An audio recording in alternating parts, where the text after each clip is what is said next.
What is the most terrifying sound in the world? It isn't the sound of a scream in the dark. A scream means there is still someone alive to hear it. It isn't the howl of a predator or the violent crack of thunder. The most terrifying sound in the world is an echo.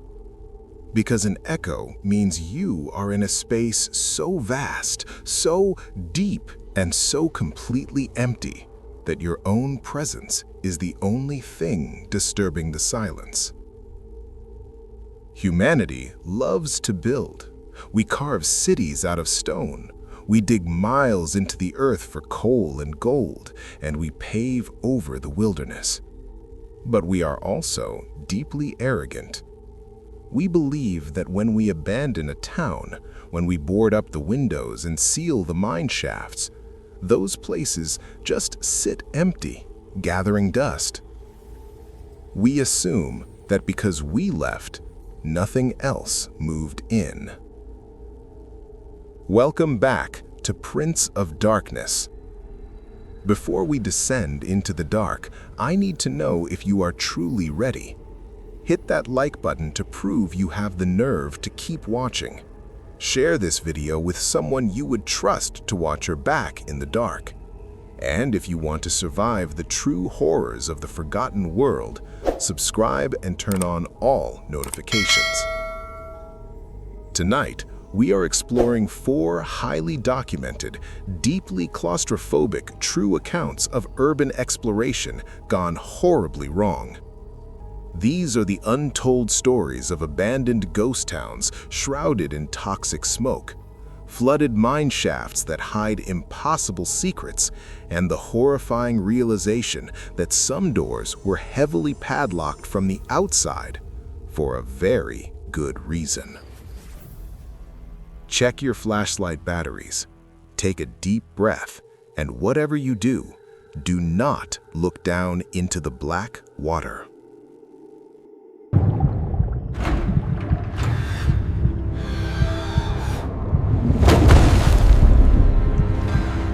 Urban exploration, often called urbex, is a hobby that walks a very thin line between historical preservation and trespassing. But there is a subculture within urbex that pushes the boundaries of human endurance: cave and mine diving. Navigating miles of completely flooded, pitch-black subterranean tunnels with a limited air supply is arguably the most dangerous activity on Earth. Our first account comes from a highly experienced, certified technical diver named David. In the fall of 2012, David and his diving partner, Marcus, traveled to a remote, mountainous region of West Virginia to explore the Black Vein, a massive coal mine that was abruptly abandoned and intentionally flooded by the government in 1924. Cave diving is entirely about managing your own psychology. When you are 2 miles deep inside a flooded mountain, swimming through a jagged tunnel that is only 3 feet wide, panic is a death sentence. You have to be cold, calculating, and completely in control. Marcus and I had spent months planning the dive. The entrance was a dark, stagnant pool of freezing water at the bottom of a collapsed ravine. We geared up, performed our safety checks, and slipped beneath the black surface. The water was incredibly cold. Our powerful dive lights cut through the gloom, revealing the ancient, decaying wooden support beams of the mine. The silence underwater was absolute, broken only by the rhythmic hiss of our own regulators. Around the 1-hour mark, at a depth of 120 feet, we reached a fork in the tunnel. According to the archived blueprints, the left tunnel led to a dead-end collapse. The right tunnel led to the primary excavation chamber. Marcus, swimming ahead of me, signaled with his light to take the right tunnel.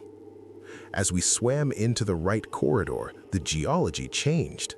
The walls were no longer raw rock. They had been intentionally smoothed down. And embedded into the stone walls every 20 feet were massive, heavy iron rings. Then, Marcus suddenly stopped moving. I swam up beside him and looked past his shoulder. At the end of the tunnel, blocking our path, was a massive, solid steel vault door. This made absolutely no historical sense. You don't build bank vault doors at the bottom of a coal mine. But that wasn't the detail that made my heart race. The heavy steel locking wheel on the center of the door was turned to the open position, and the massive deadbolts that secured it into the stone frame were located on our side of the door. The door hadn't been locked from the outside to keep people from getting in. It had been heavily bolted from the inside. Marcus grabbed the heavy, rusted edge of the slightly ajar door, braced his fins against the stone wall, and pulled. With a deep, groaning vibration that I felt in my chest, the heavy steel door swung open. We emerged into a massive, cavernous chamber. Our flashlights hit the surface of the water above us. There was a massive, trapped air pocket. We slowly ascended, our heads breaking the surface of the black water. I pulled my regulator out of my mouth. The air in the chamber was ancient and smelled heavily of sulfur, but it was breathable. In the center of the dry stone floor sat a heavy wooden table. Resting on the table was a leather-bound journal, perfectly preserved by the lack of oxygen. I waded out of the water and flipped open the cover.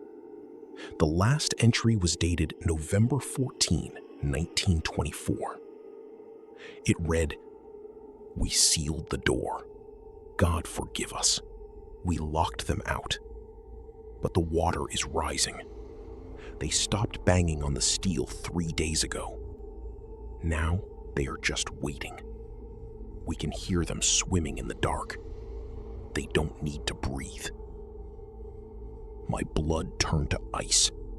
I looked up at Marcus, who was still hovering in the water near the steel door. "Marcus," I said, my voice trembling, "we need to leave. Right now." Before Marcus could respond, the surface of the black water behind him rippled. Something massive had just moved silently beneath the surface. Marcus spun around, shining his light into the depths. "David," Marcus whispered. "My light, it's hitting something." I shined my light into the water next to him. About 30 feet below the surface, hovering in the pitch-black void, was a face. It was completely pale, bloated, and glowing with an unnatural, sickly bioluminescence. Its eyes were massive, completely black and unblinking. And it was slowly, effortlessly swimming upward, straight toward Marcus. "Get out of the water!" I screamed. Marcus scrambled, clawing frantically at the stone bank. As he pulled his upper body out of the water, a long, pale, multi-jointed hand shot out from the black water and wrapped violently around his ankle. Marcus screamed. He was being dragged backward. I dove forward, grabbed his vest, raised my heavy dive knife, and drove it violently down into the freezing water.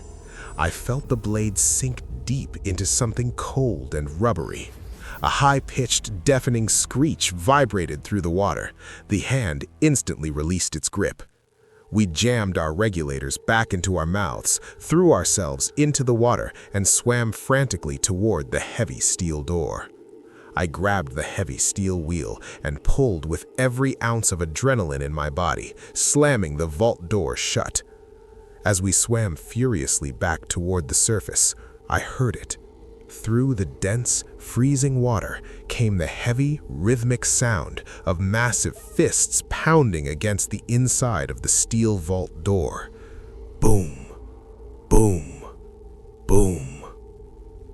We never reported the dive, because whatever is trapped behind that steel door in the black vein doesn't belong to human history. And if they drain that mine, they are going to let it out.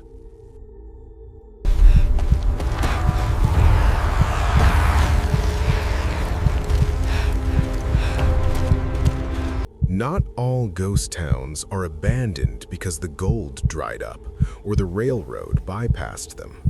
Some towns are evacuated because the very earth beneath them turns actively, violently hostile.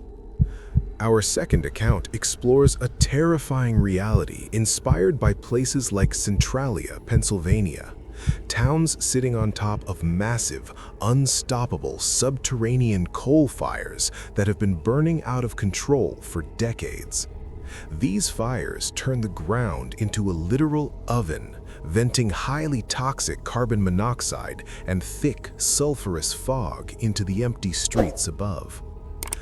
This story comes from a freelance photojournalist named Elena, who specialized in documenting American urban decay.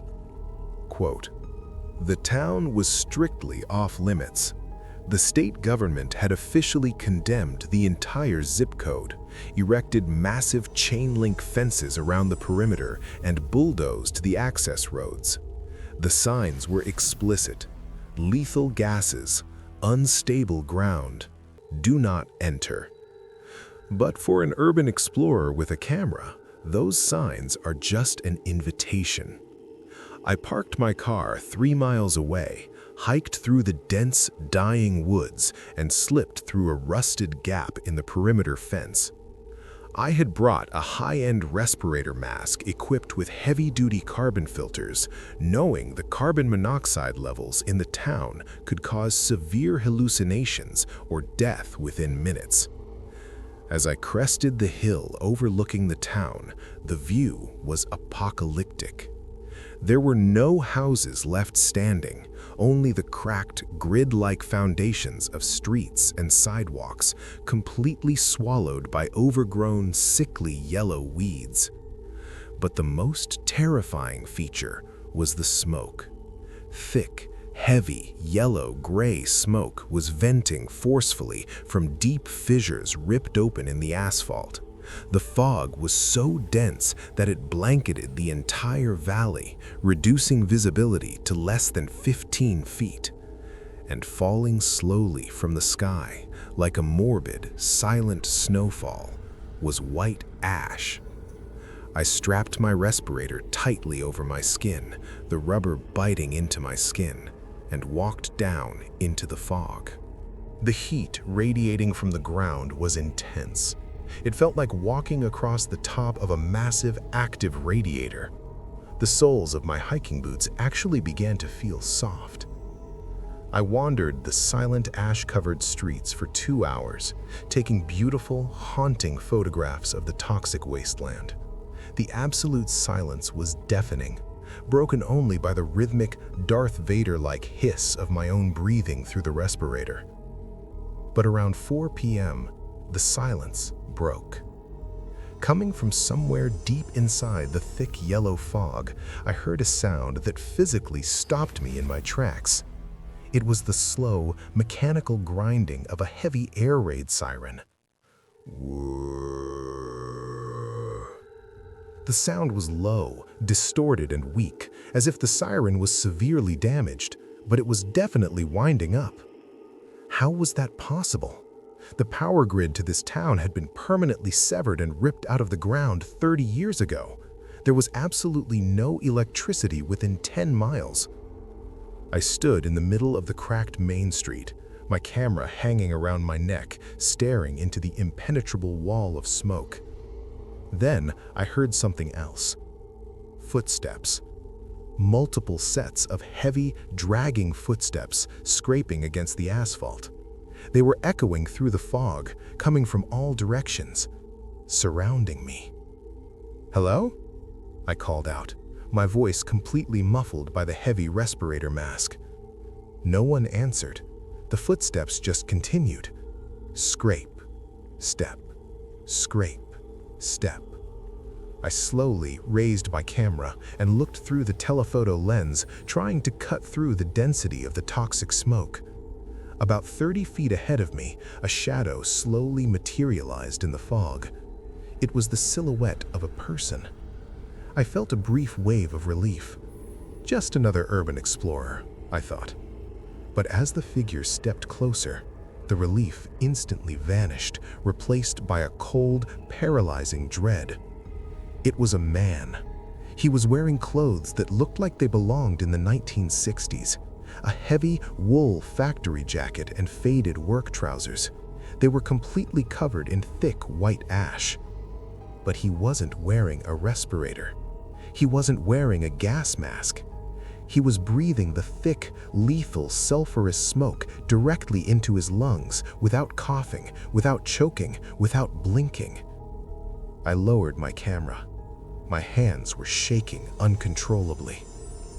He stood perfectly still in the street, staring in my direction. His skin was horribly charred, black and cracked like charcoal. Yet he was moving with fluid, terrifying precision.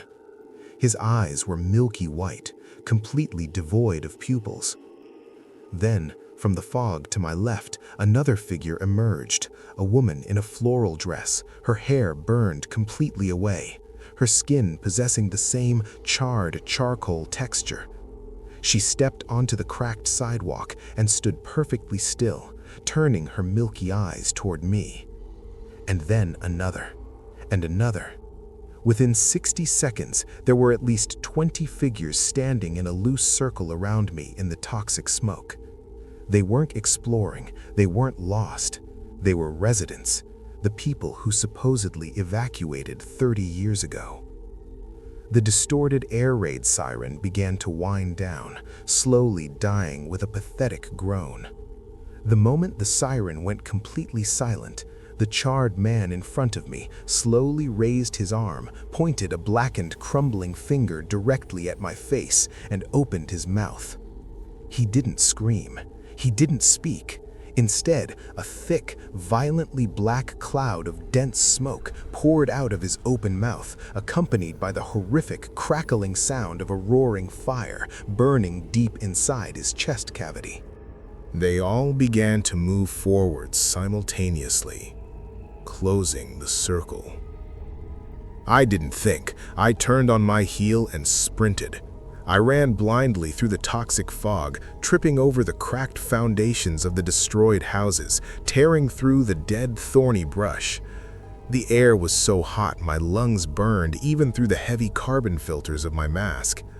I could hear them behind me.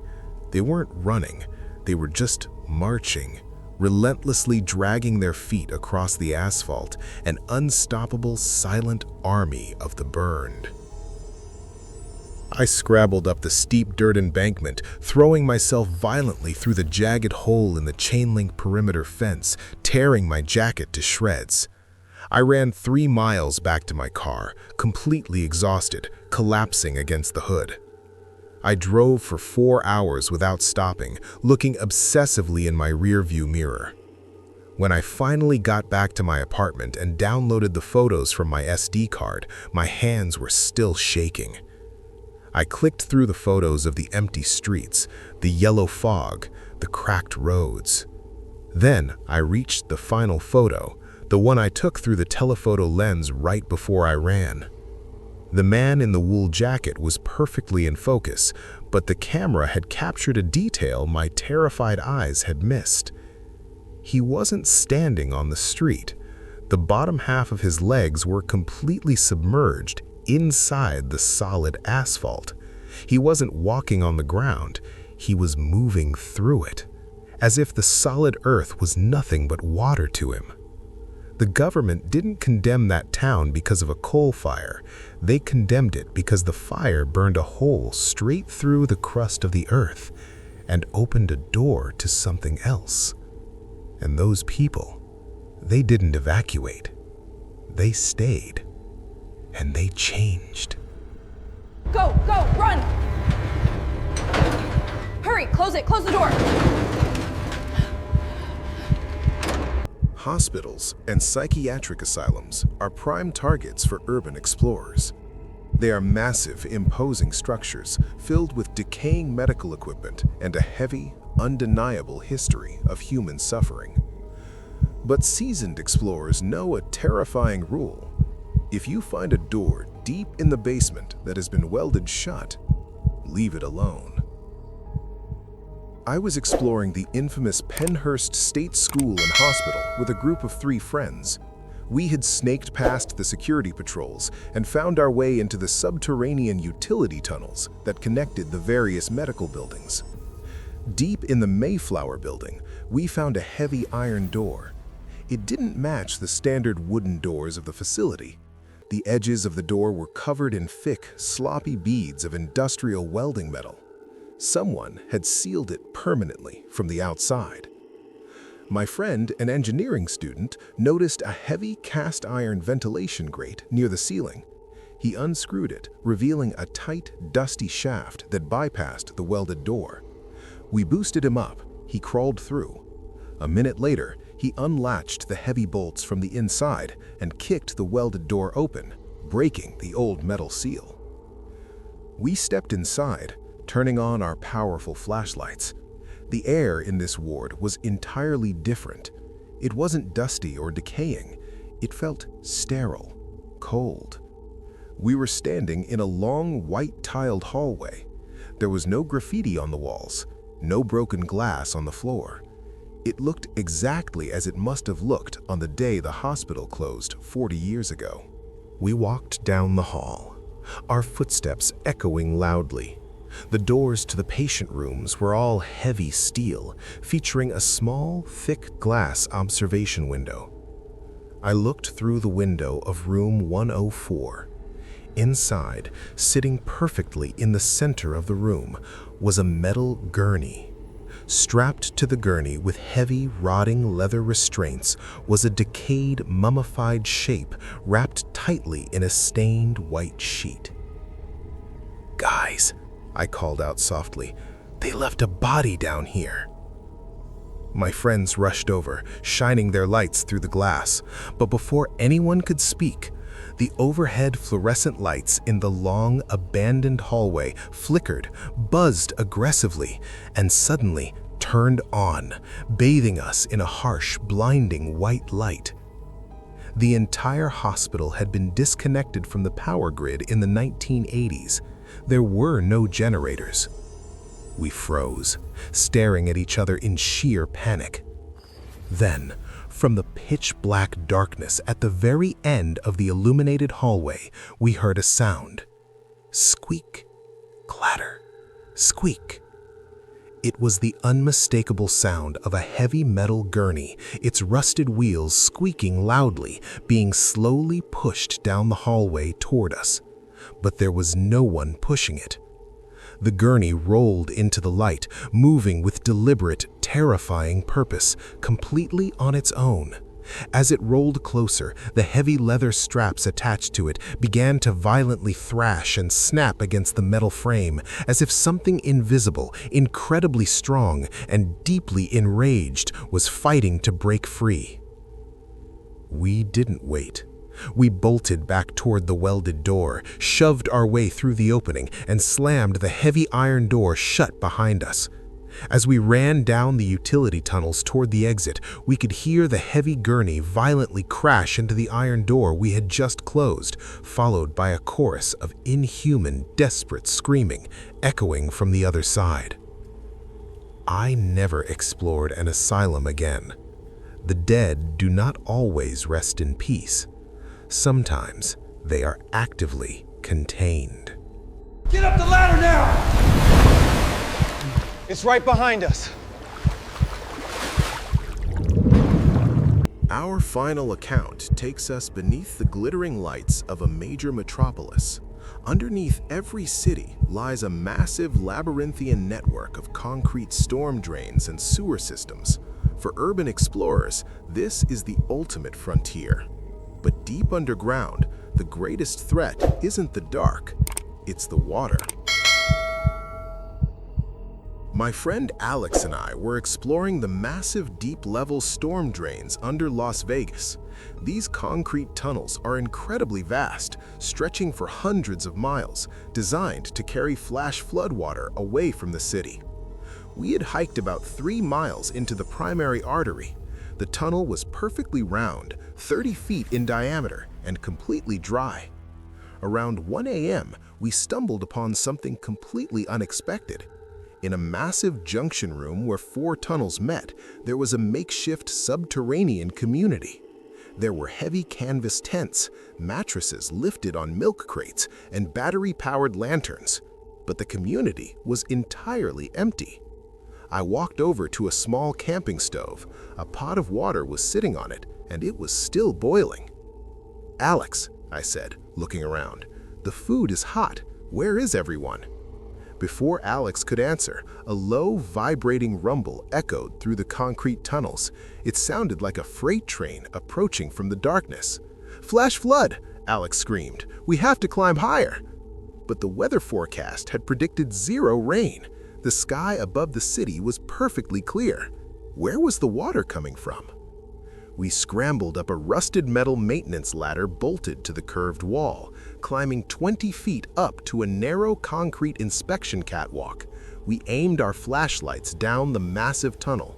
A wall of black, freezing water, at least 10 feet high, roared into the junction room, instantly sweeping away the tents, the mattresses, and the lanterns. The roar of the water was deafening. But as the initial wave passed and the water level stabilized, swirling violently below our feet, we realized the horrifying truth. The water wasn't carrying debris from the streets above. In the churning, dark water, directly beneath our catwalk, hundreds of pale, glowing eyes were looking up at us. The underground community hadn't evacuated because of a storm. They hadn't run away. They had been pulled down. The water was teeming with dark amphibious shapes, their bodies sleek and muscular, completely adapted to the subterranean rivers deep within the Earth's crust. They swam with terrifying speed against the aggressive current, their pale eyes locked onto our flashlights. One of the creatures leapt violently from the water, its massive jaws snapping just inches from my boot before it crashed back down into the churning depths. We climbed the remaining rungs of the ladder, threw open a heavy cast-iron manhole cover, and scrambled out onto a quiet, deserted suburban street. The air was dry, the stars were shining. There had been absolutely no rain. We never spoke of what we saw in the junction room. The city continues to build, entirely unaware of the ancient predatory ecosystem that thrives in the flooded veins beneath the concrete.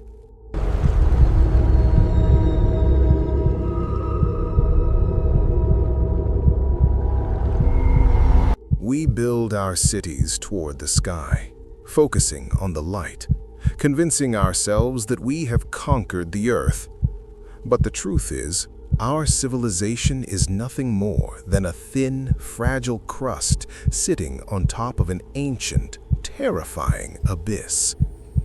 When you bypass the warning signs, when you cut the padlocks and descend into the places humanity intentionally abandoned, you are stepping off the map and into the food chain.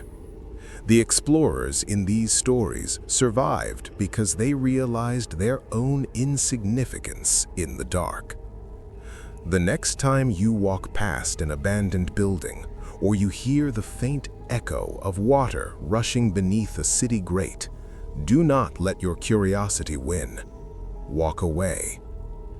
If you have your own terrifying, unexplained encounter from an abandoned place, leave it in the comments below. I read every single one, and your nightmare might be featured in our next descent into the dark. If this documentary made you rethink your next adventure, hit that like button and subscribe to Prince of Darkness for more deep dive true horror. Until next time, respect the padlocks, stay out of the tunnels, and whatever you do, do not look into the dark water. Good night.